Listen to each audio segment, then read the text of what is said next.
This is how we get down. What's good, everybody? Welcome into the first day of the month of December. This is your daily sports and sports betting show of record. We call it Coach and Company. We are back live today on the Stadium Network and all of their platforms, Amazon Prime Video, DirecTV, YouTube TV. If you are watching on YouTube and you want to participate in the chat, we would love that. Hit the like button on your way in. We've got the chat queen, Kimberly, that will be there very shortly. And we encourage you to talk, interact, ask questions of the crew, all of that good stuff. Now, today's it's our busiest day at the brand, in addition to our morning show. Don't forget, Off the Ropes, 2 to 4 Eastern time this afternoon on SiriusXM, channel 156 with your boy.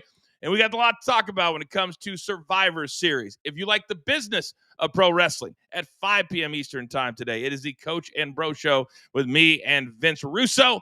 And then tonight, it's the Monday Night Grind. The guys will break down Monday Night Football. It is the Patriots, it's the Giants, it's Drake May, it's Jackson Dart, and we will have a full breakdown coming up in about 30 minutes here on the show. Coming up in about 15 minutes, the Weekend Rewind is going to be all about Lane Kiffin and the move to LSU, and it's not just about him going there. What are the ramifications? What happens? What are the consequences? We'll dive into that in about 15 minutes, and don't forget, in 45 minutes, every single weekday, there is a weekday night. There is a nationally televised game tonight. You get the number 2 team in the West. You have the Lakers and the Suns. Then game number 1, you've got the Bulls. The Bulls. Somewhere Raphael is very, very happy. And a very, very special news segment here at the brand. We're calling it 25 Days to Coachman. My guys and myself will give out a Christmas gift that could help you with your fandom or could help you with your bets. We're going to start that coming up in just a couple of minutes. All right. All the housekeeping is done. I am fired up for a busy, busy month here at the brand. So without further,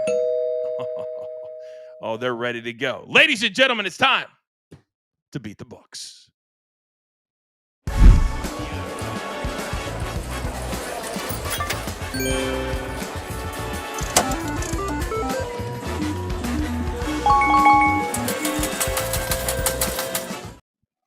Oh, and look at this motley crew here on a Monday. Where do we start?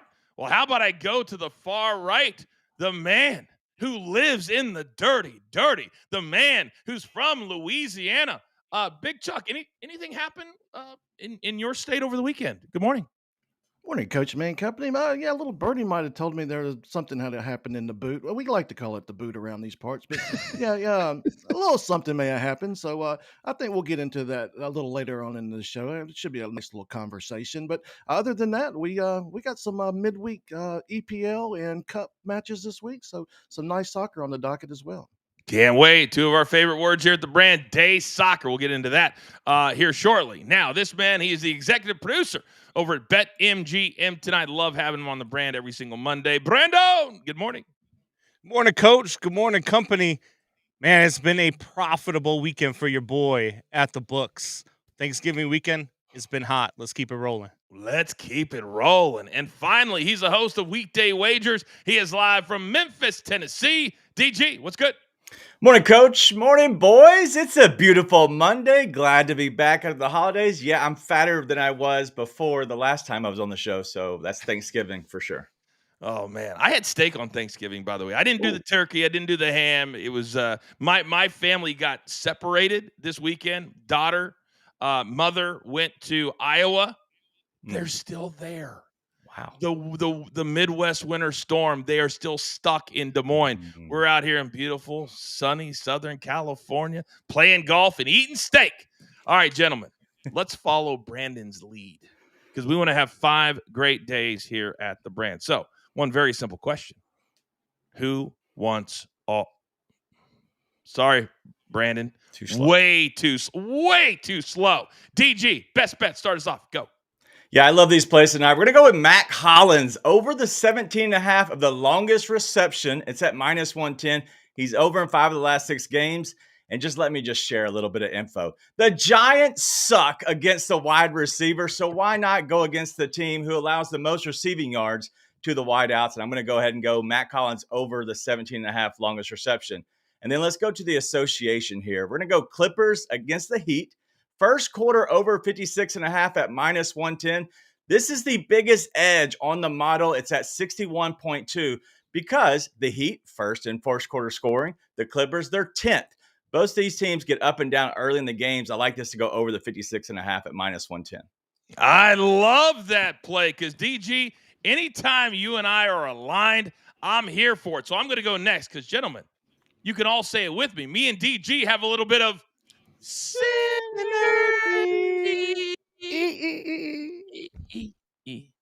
All right, we're getting better. We're getting better. All right, I like Clippers Heat over the 235.5. Now, there's been a little bit of regression when it comes to full game totals with the Heat, but they got back on the train against the Pistons. They went north of 250, and I think the Clippers tonight on a high-energy Monday down in South Florida, we go over this total minus 110. Then, Rockets are playing the Jazz. Why did I go with the full game? Because Utah has been regressing a little bit, but they're absolutely an over team when it comes to their defense. So the Rockets, a couple of nights ago, they scored 129. Today, I just need 123. In fact, 4 of the last 6 games, 129 against the Jazz, 134 against the Warriors, 144 against the Thunder, and 140 against the Lakers. This Rockets team is humming. Let's have another big game tonight. Big Chuck, coming over to you. What do you got? Day soccer, La Liga, Rayo Vallecano, Valencia, and with Rayo coming in conceding 1.1 goals per match, and Valencia, they allow 1.6. I think this is a great opportunity to go ahead and back our old friends, the both teams, to score. Plus, I like Valencia as a dog in this matchup. I'm expecting the Bats to get on the scoreboard early. Valencia first half team total over half a goal. Absolutely love it. Now, we are saving the best and hottest for last. Brandon, big dog. Let's go. Coach, let's start on the hardwood. Donovan Mitchell over 38.5 points, rebounds, and assists tonight versus the Pacers. He averages 36 throughout his career against the Pacers in points, rebound, assists, but has gone over 38.5 in 7 of his last 10 games versus Indiana. Then let's go to Monday Night Football. Let's take the Patriots money line because the Giants, they just don't know how to win. And let's parlay that with Jackson Dart to find the end zone. He's done that in all but one of his starts this season. And then let's finish it up on the ice, baby. The Anaheim Ducks money line versus the Blues. Sure, the Blues have won 10 straight games versus the Anaheim Mighty Ducks.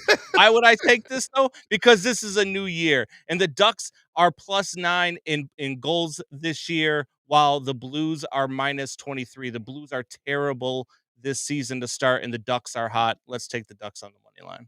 I will say this, that out here in the West Coast, the Ducks never make like the local sportscast. It's always Lakers, Clippers, but they've been getting a highlight, like one goal, and then you know how they do the lower third at the bottom. So I think maybe you're feeling something. This game is in St. Louis, however. It doesn't scare you. No, not at all. Not one bit. My man. All right. My man. I like it a lot. All right. So today is December 1st, gentlemen.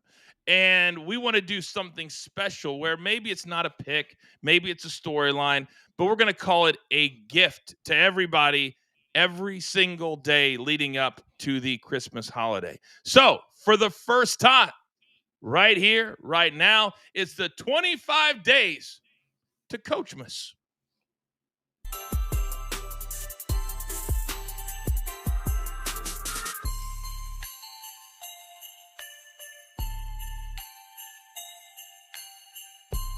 Can we just run that for like 5 minutes? Can we just do that? That was really, really nice. Producer man, once again, going above, and we even have a graphic? Holy smokes. Are we a full-fledged show or what? All right, let's go upper left. DG, what is your Christmas gift here on December 1st to the universe?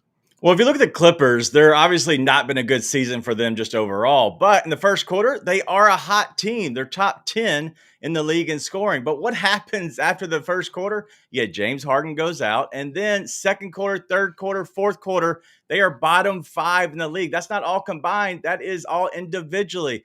This team, you can look at them after the first quarter and potentially play them on the other side of this spread. But coach, wait. There's more. I'm doing a giveaway this morning. It's the gift of giving. Why not do it? JusticeStatSports.com. we're doing Okay. a month giveaway. So if you want to go ahead and put just in the chat here, put DG, very simple. But over on my Twitter at Daniel Greer, you can just put in DG there. On my latest comment, it is the giveaway comment, and you'll give a month away at the very end of this show. All right. Very, very good. Thank you, DG. All right. Now, Big Chuck, what is your gift to the universe this morning? In honor of the EPL being played midweek, two teams that I've always back when they get together, Newcastle, Tottenham. Get this, coach. They have went over the total 2.5, 2.75 in 9 straight in 10 of their last 11 meetings. So basically 4 or 5 years that they've consistently had 3 or more goals in each one of their matches. They play again on Tuesday. Perfect opportunity to go ahead and back them again. Newcastle's been really fun to watch lately, haven't they? Really, really fun to watch. Who's the top scorer they just got? I just saw him in the International World Cup games. That is just dynamic. What's his name? The tall German individual gentleman, Nick is his first name. Don't get me to lying on his last name. We might have to bring Soupy in to do a spell check on that one. Oh my God! Did you see Soupy, by the way, getting upset that Mikey said the name wrong when we tried to get him to spell Manungai the other day? He said we added a syllable, and I said, would it really have mattered? I don't think so. All right, Brandon, my guy, what is your gift today? Well, look, Coach, the Bears, #1 seed in the NFC. Ooh. Have to say it. It is that week where we play that team from the North. We don't say that name in this household. But on that aspect, we are looking at Ben Johnson, 6-0 versus Matt LaFleur coach teams. Ben Johnson's offenses own Matt LaFleur. Go Bears. Wow. I don't even know the universe, Brandon, that we're living in right now. Mikey P asked to come on the show this morning. And I was like, there's no universe I'm going to allow that to happen, because all it would have been Bears this, Caleb Williams that, DJ Moore this. Oh, my goodness. Or Ben Johnson with a shirt off that. Hot dog. I mean, it would have been a mess. It would have been a mess. I got you covered. I knew that you would. It's amazing they're the #1 seed. It's also amazing the Rams lost to the Panthers. What are we doing? All right, my Christmas gift today to the universe is letting them in on a little something. Because I'll be honest, the other night I get every Lakers game out here on local TV, so obviously they skew towards the Lakers more than if you watch it on national TV. And I was unaware that Austin Reeves was a top 10 scorer in the NBA. I was unaware that I knew he had a good season going so far, but guys, 28 points a game, almost 29. And right now, I look today against the Suns, his number's 23.5. He's gone over this 6 out of the last 7. This guy is an absolute beast. He scored 33 last night. Luka is the #1 scorer in the NBA. So they have 2 of the top 10. DG, you're my NBA guy. This may be an opportunity for people to look at #2 instead of always playing that Luka over 31.5. You're getting Austin Reeves for 23.5. Yeah, what you're going to see is a little regression, because with LeBron kind of coming back into the fold, you might see his number stay down. He might still keep going over this number, but eventually I think LeBron eats at it throughout the season. So it's like it's a catch-22. When do you strike? Now is the right time, but don't do it too late. Yeah, that's why I said 6 out of 7 right now, because, maybe LeBron's learned his lesson. Maybe LeBron has said, you know what, you guys are the scorers, you guys, and then save that energy. Because remember last year in the playoffs, he got very, very winded and fatigued, and the last couple of games he was awful. So maybe they've learned their lesson. Gentlemen, well done on our first day of 25 in our Coachman giveaway.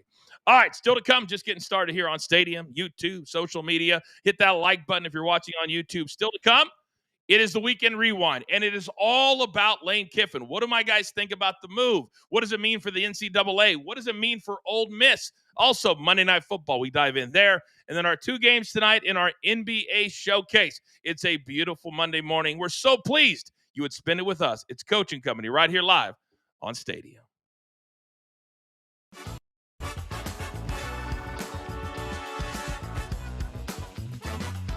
All right, you degenerates out there that continue to watch on our YouTube page. We love you so very much. Gentlemen, yesterday, a workmanlike win by the Buffalo Bills, 26-7 over the tumbling Pittsburgh Steelers. But Brandon, let me start with you, because Aaron Rodgers, after the game, when he talked about some of the mistakes that were made, because it was a close game for a while, he completely threw Jonnu Smith under the bus. Are you surprised that he would do that? Am I surprised that Aaron Rodgers would throw somebody under the bus, coach? Yes. No, I'm absolutely not surprised that Aaron Rodgers would throw somebody under the bus. That's what he's done all throughout his career. He never takes blame for anything, never takes accountability for anything unless they're winning. That's when it's all about Aaron Rodgers. Aaron Rodgers does not surprise me when he throws anybody under the bus. And right now they're tied for first place with the Baltimore Ravens at 6-6, 6-6 in the AFC North. DG, let me come over to you because the way he does it also is very smarmy. He's like, well, guys show up to meetings, and I'm like, what are we doing? Just say you had a bad game.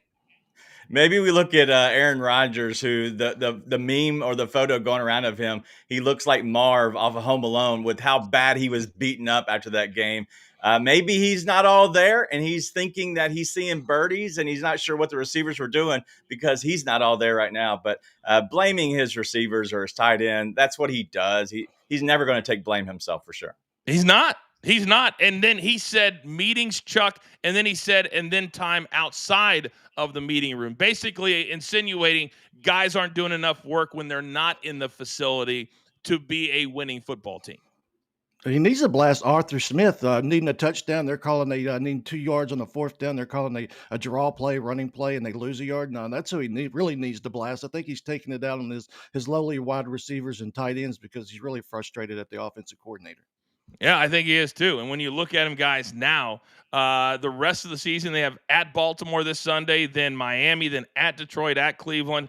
And then so they have Baltimore twice. So they are still very much alive in this thing, but they've got to win 2 of those games. All right, we're back live. It's time for the Weekend Rewind right now on Stadium.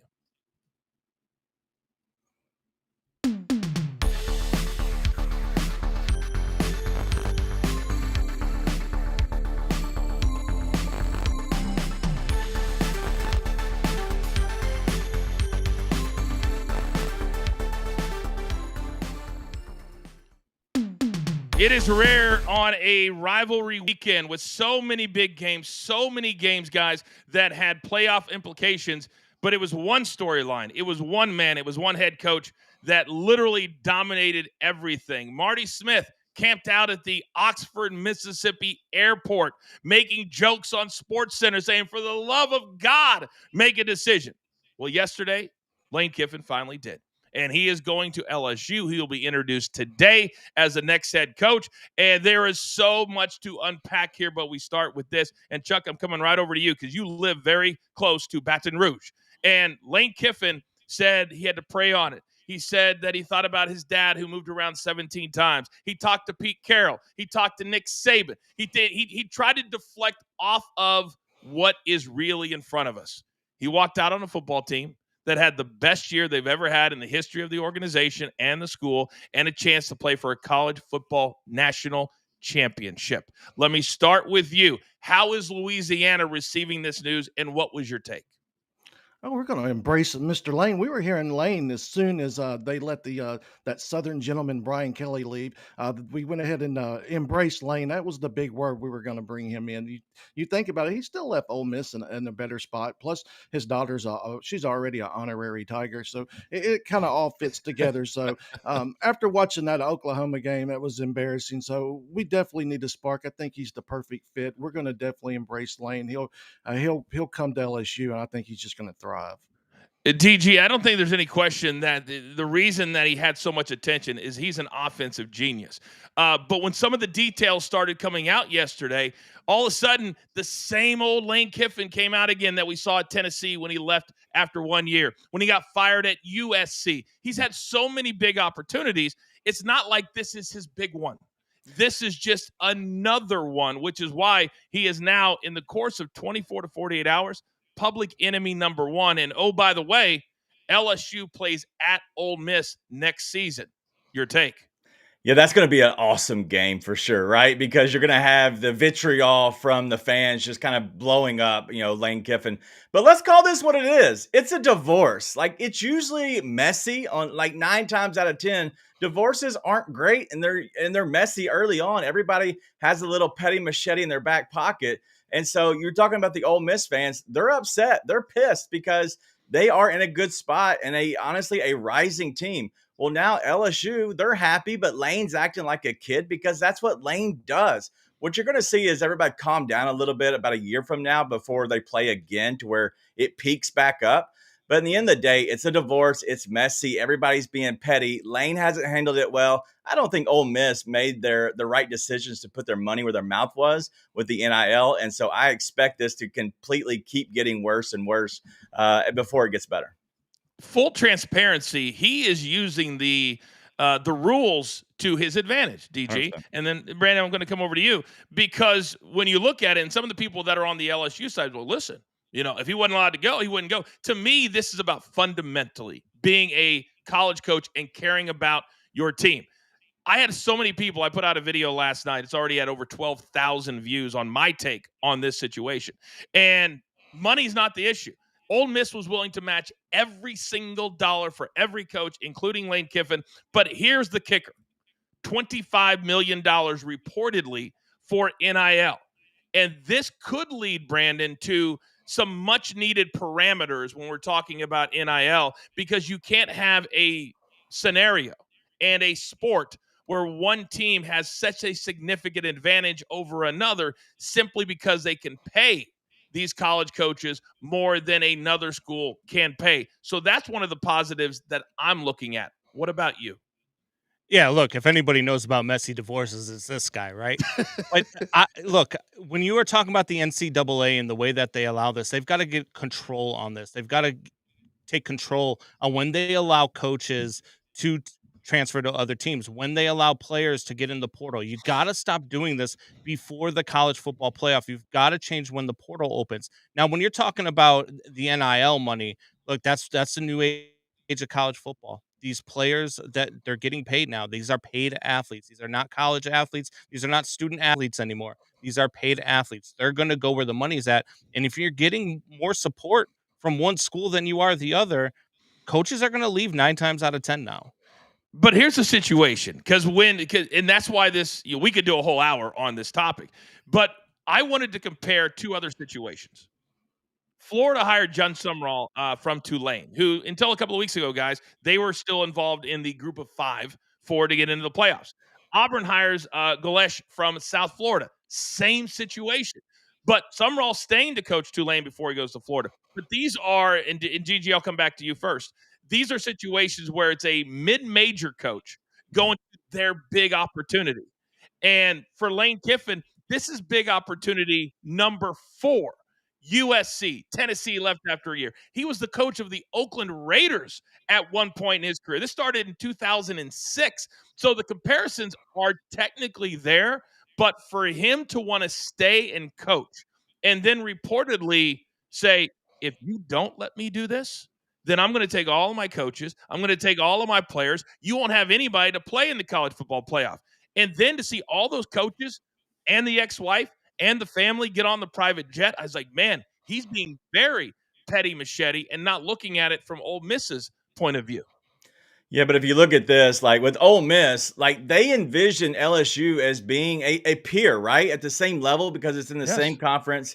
And so it's really more of the knife in the heart because you're going down the road to a team that honestly, it could be as good as you. If not, they may be a little bit better.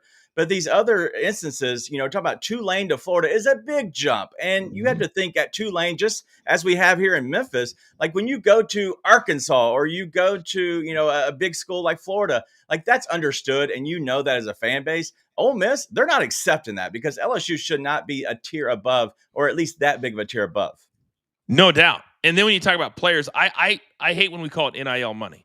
Because like Kirk Herbstreit said in a very good video, the left guard or the right tackle should not be getting $300,000 a year. It's supposed to be name, image, likeness, commercials, marketability. I don't know any right tackles that play in college football today. So let's talk about the quarterback, Big Chuck, because this is a guy, great story. Division II quarterback, comes over, takes over for the 5-star.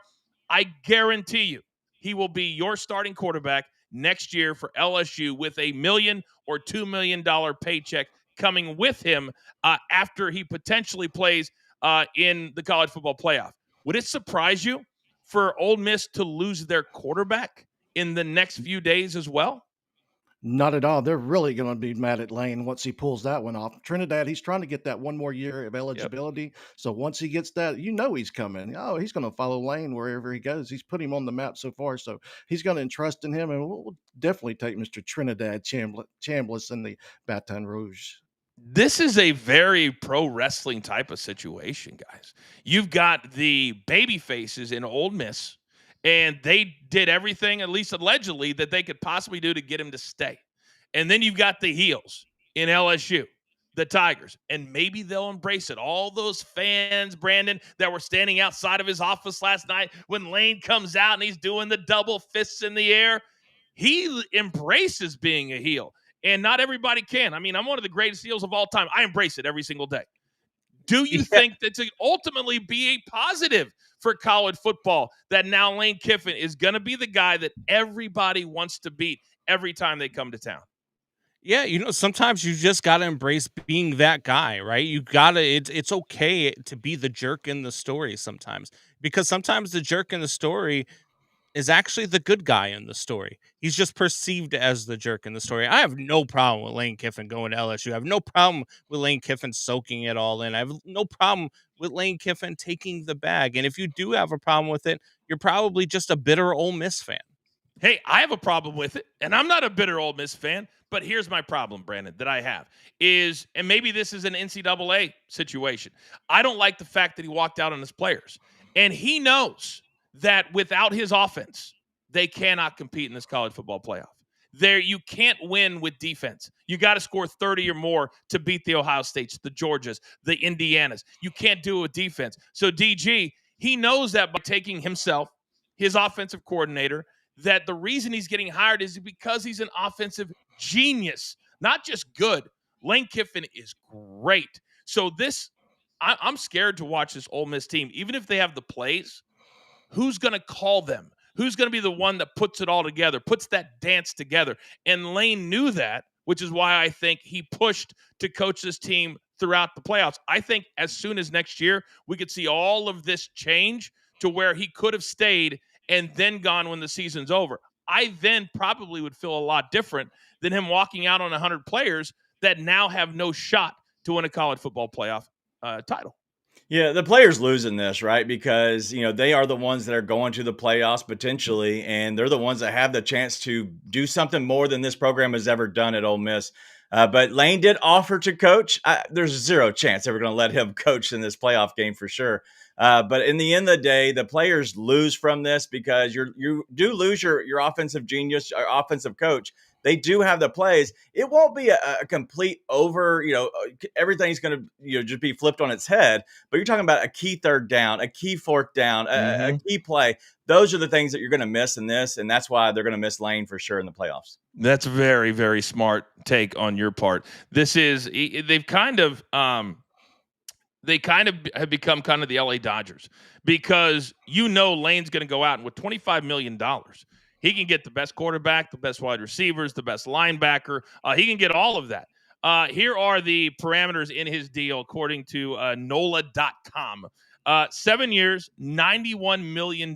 So that's $13 million a year. If he is fired without cause, he will get 80% of the deal. Keep in mind, they just paid Brian Kelly over $50 million to walk away. So LSU is all in.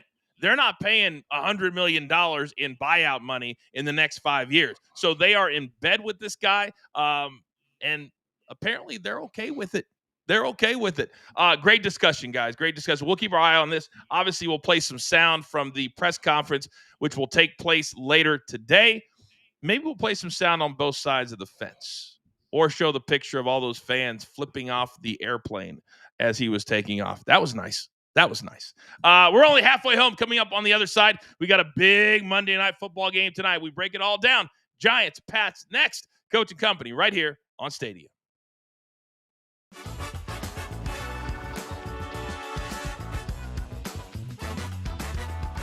All right, welcome back, you degenerates watching on YouTube. Love you guys so very much. So last night, potentially the best game of the day was Sunday Night Football. Those players were exhausted when they got done. It was 27-26 in overtime. Broncos scored a touchdown on their first possession, and then it came down to a 2-point conversion after the Commanders scored to cut it to 1. DG, let me start with you, because the Broncos have now won 10 games. They are completely in control of the AFC West, and they have trailed in 9 of them. So they teeter on that edge. What did you make of their performance? And ultimately, even though they were exhausted, getting that blocked pass at the very last play of the game.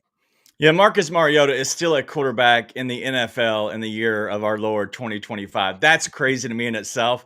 And he took a team that was honestly a chance, a 2-point conversion, successful to go ahead and take the lead. What I think of Denver is they're frauds. Like, their defense is good, and I appreciate the way they play, but Bo Nix still struggles. Their offensive weapons just aren't really there. They can't put up enough points. Their defense is good. They still have Denver just being at the home field advantage. But other than that, I don't think they're going to do much noise in the playoffs when they get there. I agree with you. I mean, they have a 2-game lead in their division, Chuck, over the Chargers, and the Chiefs are 6 right now. The Chiefs are 2 games out of a wild card. I think their season's over, to be quite honest with you. But when you talk about the Broncos, Vegas, Green Bay, Jacksonville, Kansas City, and the Chargers, it's not going to be an easy finish, Chuck, especially with how their offense, to DG's point last night. The Broncos, they've been my regression team since day one. I just thought they were going to regress, and they keep getting across the line and fooling me. Even though they've looked up in certain situations, they've faced some backup quarterbacks along the line also. And I think they have to face the Chiefs and the Chargers again to end the season. So it's not over yet, but they keep fooling me. I thought that they were going to stumble, be a mediocre team, but they keep finding ways to win. But I can't be surprised with Sean Payton on the sidelines. Oh, my God. It drives me absolutely insane to watch him with like he has a chipmunk cheeks over there calling plays. Oh, I hate him. Nothing personal. We're back in 5 seconds.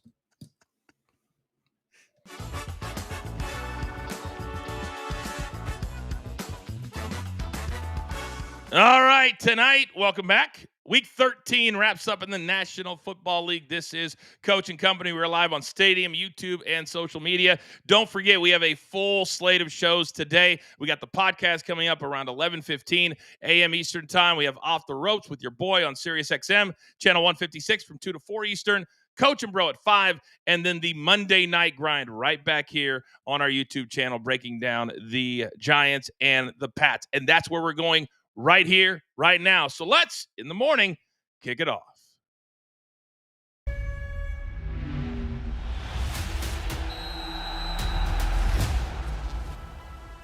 All right, Brandon, I got to start with you because this has been one of the best stories in the entire NFL this year. And I'm talking about the New England Patriots. When they went to Buffalo several weeks ago and beat Buffalo on the last Sunday night game in that stadium, that was kind of their calling card. That was that we've arrived, now pay attention to us. Now they just win every single week. They're 10-2. They have, if they win tonight, because they have the off week in week 14, they'll have a 3-game lead in the win column over the Buffalo Bills. The number 7.5, start us off. Your take. Yeah, look, the New England Patriots are the team that I look at every single week, and I'm like, man, how is this team 9-2? And then I look at the schedule, and I don't fully believe in this team yet. I really don't. And I know that they've beaten the Buffalo Bills, and I know that they beat a depleted Tampa Bay Buccaneers team, but they've taken advantage of a really weak schedule, and you can't blame them for that. 9-2. This football team is really well coached. They've got a quarterback who is playing very good right now against some really bad defenses. I think this Giants team is live tonight, though. I like the Giants tonight.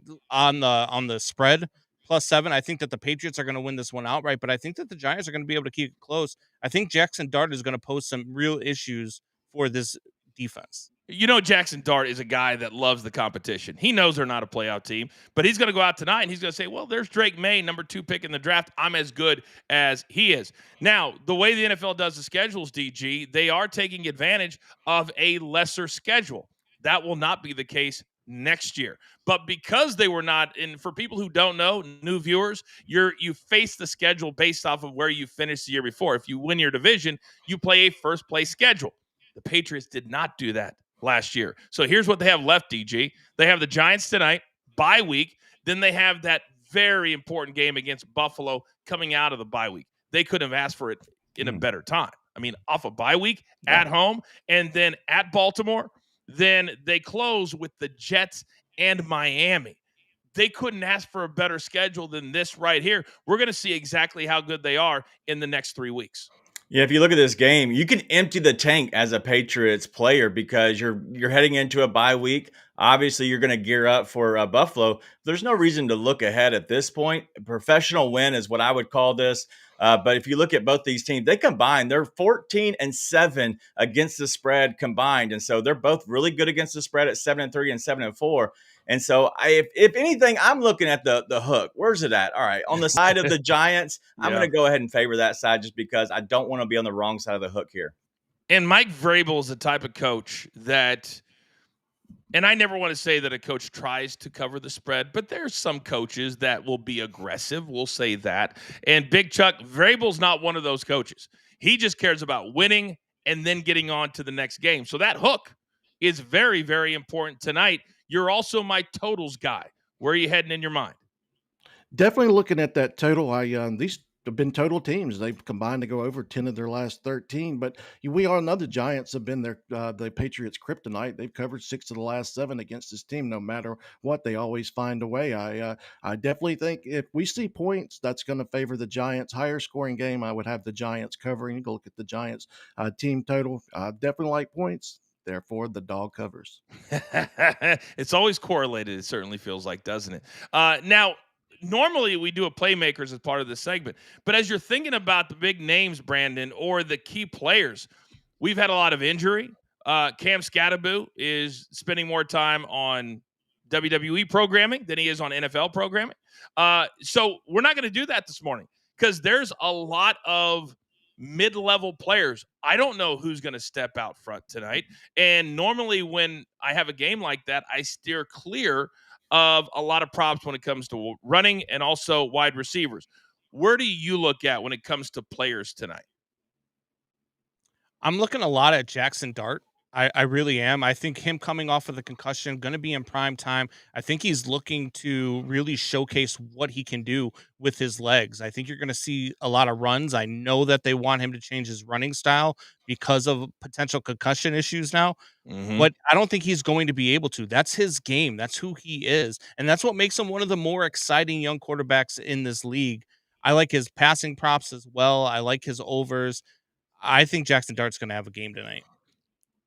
I do too. I really do. DG, let me come over to you. The way he runs, because I always look at his rushing number. There's a few quarterbacks, Mahomes, Allen, Lamar Jackson, that you look at their rushing number normally in between 25 and 40. For Jackson Dart, not only does he run a lot, but he looks for contact. That has got to stop. Where are you headed in your mind with props tonight? I do like the Jackson Dart over on the rushing because it is going to be cold. It's going to be in the 20s. And who wants to really catch a fastball in the 20s, going through a slant there? And so he could get out of the pocket and use his legs. But I also look on the other side, Drake May. The last 5 weeks, he's been under on his rushing. I think they're trying to protect him a little bit because these games aren't as crucial for him to get out of the pocket, just throw it away. His number's at 25.5, and I know that's scary because Drake May does run, but I think he could end up at 20 yards and still be under that just because he's want to be careful and not get hurt, especially in the cold weather. Yeah, and it feels like we got two guys tonight that have it. Doesn't it, guys, have that it factor that if Drake Mays is sitting in his house this morning and he's sipping his coffee and he's watching Coaching Company, he's like, yeah, those guys are right out. Is he going to feel any pressure in 12 hours or in 10 hours, whenever the game starts, once he realizes, Chuck, what's in front of him? It's no longer the Buffalo Bills division, and it's going to be on Drake May and the fact that, in a couple of years, whenever that, contract comes up, he's going to get the max amount that they can absolutely pay him. So for the next couple of years, they've got to make hay, and they've got to do it tonight. Do you think Drake May feels any pressure at all? He probably did early. I think he's settling into his position, though. I think it's they've set the game plan up so good to fit him. I think he's just moving forward without any seamlessly. I don't think he's feeling as much pressure. And as far as Jackson Dart, I was wondering about him running also, but with all the concussions, I'm thinking, were they going to kind of bring him back, make him more of a passer? Dayball tried to run him into the ground, and he was getting concussions left and right. I think he had 3 or 4 already. So I'm kind of leery of that rushing, but no, Drake May, I think he's moving forward as planned. But what about with his right arm? Because when you look at their last game, which was a win over Cincinnati, 26-20 in Cincinnati, Brandon, he has his safety blanket, and it's Hunter Henry. 7 catches, over 100 yards receiving. No other receiver had over 40. And that's why I say I'm very, very leery when it comes to passing props for Drake May, because he threw for 294 yards. He just as easily could throw for 194 yards. Do you like Henry tonight against this kind of a defense, which has been somewhat of a sieve, especially in the second half of the season? Yeah, you can almost like all of the receiving props tonight and all of the passing props from Drake May because again, they're facing a defense that gives up a lot of passing yards. They give up a lot of short passing yards too. They are susceptible to the screen plays, which we saw against the Bears. They're susceptible to getting gashed with the run, and then when you start getting gashed with the run, you bring your linebackers and your safety in a step or two, and then you get burnt deep by a guy like Stephon Diggs. I think that you're going to see a lot of big numbers tonight, and I love all of the overs tonight. I think it's going to be a high scoring game. It's interesting too because when this is what a lot of people do, and I used to be this way before I kind of started doing shows for a living. And DG, you go back and you look at the last game, and if you're just a fan who goes, "Oh, let me go back and look," oh, they scored 27 against Detroit. Oh, they almost beat them, took them into over. Oh, and then you go and look, and it was Jameis Winston that got it. It was Jameis Winston that threw for 366 yards against the team. It's obviously you're not going to play Winston over Jackson Dart, but the fact that Dart didn't play last week, do you think maybe he gets off to a slow start, which means could we fade him on a couple of things tonight? Yeah, that's a great point, and that's what Chuck brought up just a few minutes ago about his concussions. Maybe they protect him and say, you're going to be a passer. We're going to keep you in the pocket as long as we can. If you get out, go ahead and get down early. And so, yes, that could be a correlation of staying away from his rushing, but it also means that he could just throw more, which also you have an interception played into there, but also you do have his passing yards. There's a lot that plays into this. I think that you could look at any of these receivers for the Giants and say, hey, like Wan'Dale Robinson, he could be a guy who could catch some. Darius Slayton could catch some passes. All their guys are going to have low numbers. And so the problem is picking the right one that kind of plays into the scheme. It's Russian roulette. It's tough at this point. That's what it is. That's a great point. Robinson had 156 against Detroit. Johnson, 77. Tracy Jr. I mean, this is like the witness protection program because we don't know who any of these dudes are, but they all went off last week against Detroit and that Lions defense. Big Chuck, let me come over to you because on the ground, Tracy also had 62. So combined last week, he had 130 yards from scrimmage. Maybe rushing and receiving with him. Combo. I was definitely looking at him because we know with Vrabel, it's kind of like the Belichick. They're going to try to take away that number one option. That's going to be Robinson. So I was looking at definitely at Tracy. And on the other side, Mac Hollins was really sticking out to me. I know DG liked him also, but he's really sticking out in there. But yeah, I love Tracy in this particular spot. Brandon, I'll let you wrap things up because the New England Patriots are in rarefied air. They are the number 1 seed, and now that there's only one bye, it's so very important. Do you think that they will hang on to this as the season progresses? I think they will because of their schedule. Their schedule leans to it, and that's what I've thought ever since they hit that 8-2 mark. I was looking at the schedule. I'm like, this team's going to hold on to the division. They're going to be a playoff team, and they're not going to win past the divisional round. One thing I think we have to remember too with the Giants tonight, Mike Kafka, Northwestern legend, South Side of Chicago legend, was also a running quarterback when he played the game too. So keep that in mind tonight with Jackson Dart on the field. Very, very smart. By the way, Chargers, Colts, and the Bills are the 3 wildcard teams right now. How crazy is that? How crazy is that? Gentlemen, well done. Well done. Still to come on the other side, it's time to look at our NBA showcase games. The Bulls are playing early. The Suns and Lakers, well, they are playing late. We'll do that next. Also, recap our best bets. It's Coaching Company. It's a Monday right here on Stadium.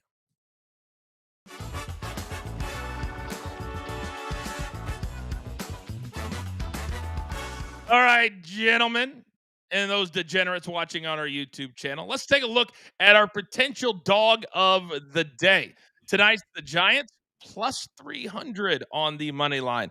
The Atlanta Hawks, they are also an underdog to the Pistons plus 300, like the over in that game. And then you got Delaware on the hardwood taking on Iona.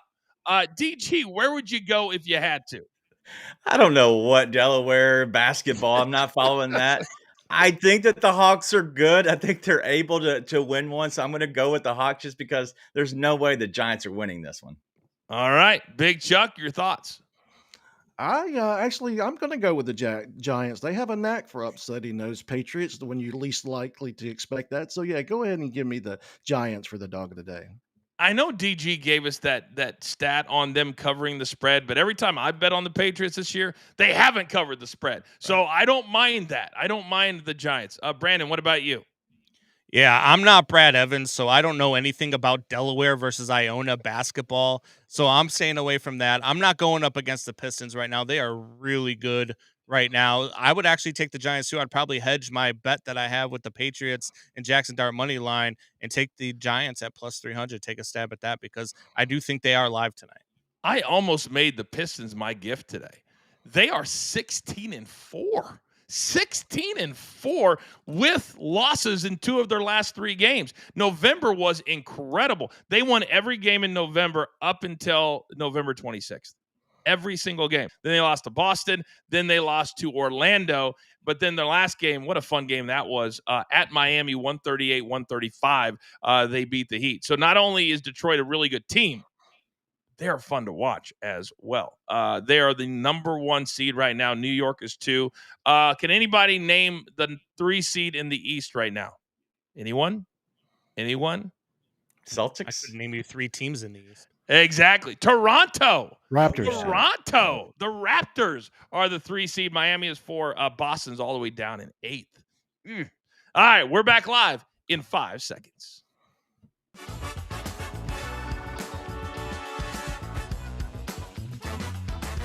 All right, welcome back, everybody, to Coach and Company here on Stadium Valley Sports Live. Lock it in. Comes up in about 5 minutes. But by the grace of billion-dollar TV deals, we get nationally televised games every single weeknight in the NBA. So we focus on those, so we spread our knowledge around. It's time for the NBA Showcase.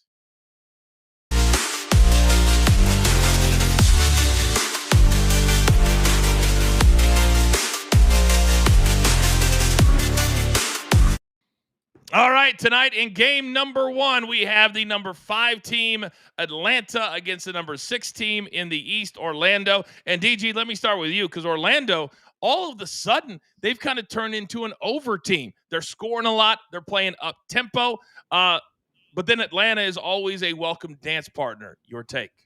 Yeah, we're looking at Chicago and Orlando, and so just want to make sure everybody's clear on that one because the Bulls have played well this season, just overall. Oh, my bad. Yeah, my bad. Yeah, but overall, I do like the way that we're trending in the right direction. Now the addition of Desmond Bane there for Orlando has been a really good addition. Now that he's kind of got off to a slow start, this team is playing more free. Their defense is finally gelling a lot better. I love this Orlando team. They're playing really well right now.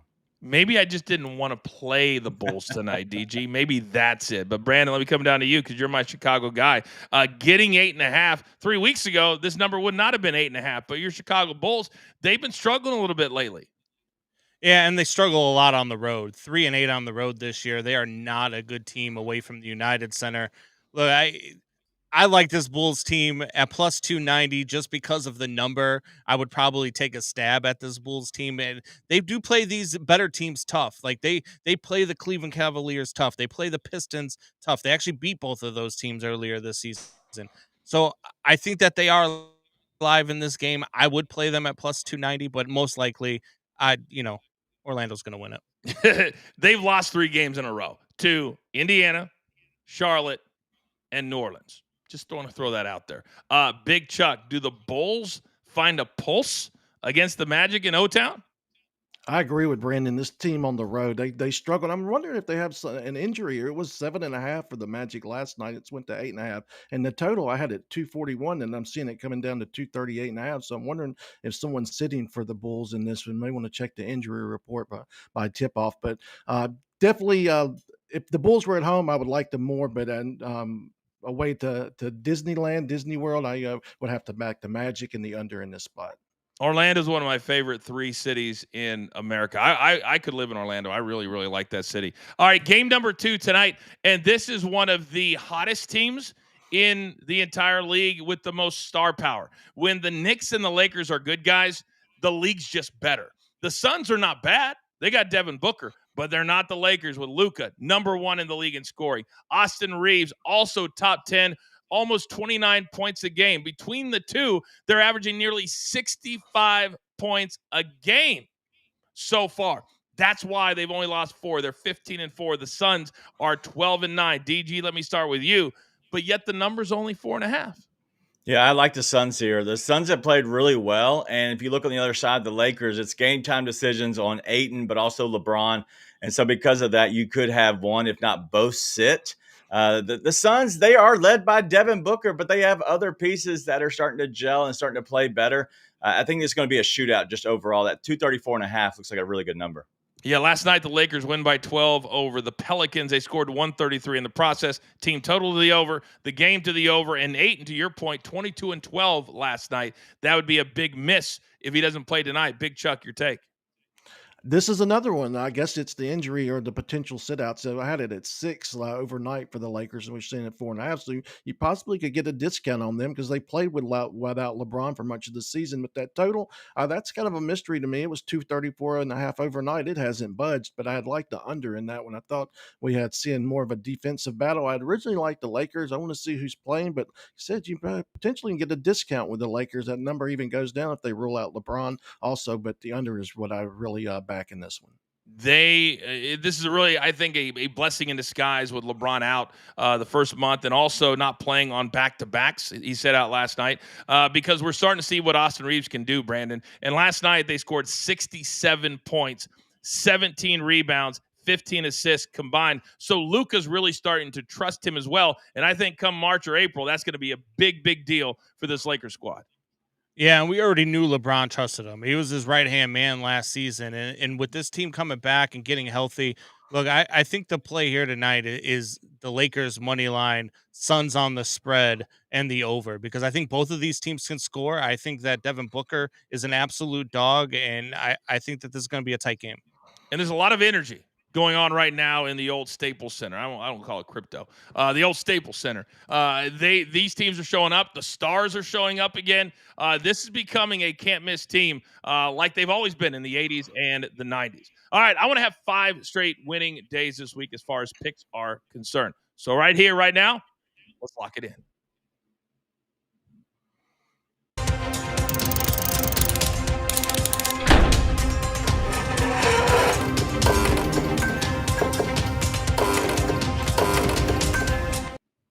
All right, 10 seconds or less, just 1 or 2 nuggets is all that I need. DG, start us off. Yeah, let's go with Mac Hollins. We're going over 17.5 with his longest reception at -110. This dude doesn't catch a ton. It's going to be cold. Just lay one up to him for 18 plus and we'll cash this ticket.